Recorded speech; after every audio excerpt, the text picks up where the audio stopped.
Hello all. Well, I watched Ironheart, despite every fibre of my being screaming no. But it's actually okay. Not necessarily good, but I didn't hate it. I think that's because they released 3 episodes at once. I may have had a different opinion if I'd just watched the first or maybe the first 2 episodes. I also wonder if it's because I think I know where it's going. So all the criminality she's happily taking part in may have a redemptive reason. But they're going to have to work hard, and I mean really hard, to give us a compelling explanation of why she's building the armour. I think a lot of critics may be forgetting some of the origins of classic heroes, or I may be stuck in headcanon. Quick bit of background, Riri Williams was created during Marvel's comics' big replacement of white male characters with diverse versions. She was Iron Man's replacement, then you have female Thor, Captain Falcon, Amadeus Cho as Hulk, and so on. None of these comics did well, though they still keep trying and failing to make some of them a thing. Ironheart can be singled out for being utterly disliked and all but abandoned. So the MCU greenlighting this series, above the myriad of other fantastic characters, is just bizarre. But then you have to remember, she's literally a Disney Marvel DEI character. So that aside, after the first episode where Dominique Thorne's Riri is an intolerable brat, similar to how unlikable she was in Wakanda Forever, she's the bestest ever, great at everything, a super genius, way smarter than Stark of course, and that's something we get repeatedly told.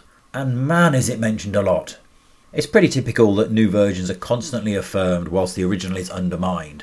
It's basic lazy writing. There's inconsistency in a characterisation too, but at least they seem to be veering away from some of the worst issues that made her so disliked in the comics. She's still a narcissist and can instantly solve any problem unless it's a problem that involves the real world. However, there are some scenes where she's taken down a peg or two. She joins a criminal gang but doesn't really seem to care what they are doing and convinces herself it's fine as long as she gets the money she needs to build the armour. I can accept that if this is going the way I think.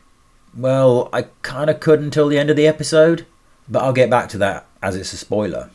Most of the cast are just in her orbit, with little or no character, and the criminal gang, who are portrayed as a wacky team of latter-day Robin Hoods, feature a they-them-ix drag queen, which is surely a contradiction in terms, a trans man, a butch woman, and a kooky black woman. I mean, it's literally intersectional bingo, but that is all they really are.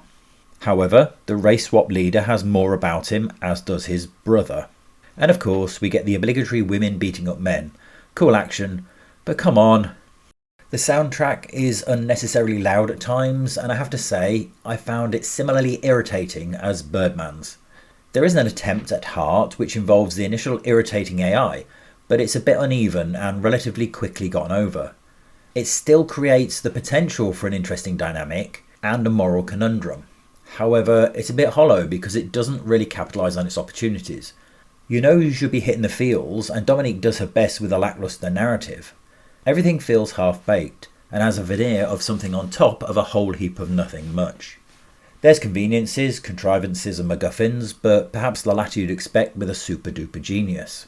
Amusingly, rather than an arc reactor, her armour is powered by wind and solar power. That's just ridiculous. You couldn't power it enough to step forward, let alone fly. Racial politics are slipped in, but unlike other MCU black heroes, it's not painfully overbearing. Her being black is a thing, and there's culture in there, but it's not the thing that defines her. I know it's not exactly praise, given my initial comment, but I felt I could overlook many of its problems. It's fast food, and I'll forget it in a week. But then I remembered the end, and here's the spoiler. She murders someone. There is context. The dude was trying to kill her, and killed her predecessor. But then the suit arrived, she was safe, and deliberately and intentionally left him to die. Or to be completely accurate, the suit arrives, and the AI takes her out of there, but at no point does she say stop, tell her to go back, complain, or override the AI. That makes her culpable. So I know I'm not going to kill you, but I don't have to save you, is a thing. And heroes have killed before, but this felt so cold-blooded. Honestly, the amount of mental gymnastics you have to do to justify this means it's kind of not justifiable. This is why the reason for building the suit must be big and profound, and there have to be consequences for her actions. It's that MCU Phase 4 and 5 morality again. However, as I said about the dynamic between Riri and her AI Natalie, this could add an interesting extra dynamic, so potentially not all negative. So it's a sketchy show, and I'm going to have to reserve full judgment until I see how it wraps up. Sorry, I'm sure you're all expecting me to dump on it from a great height. Technically, I suppose I have. I thought it would be a dumpster fire, given everything I know and have heard, but apart from that one very, very major sticking point, it's generally fine.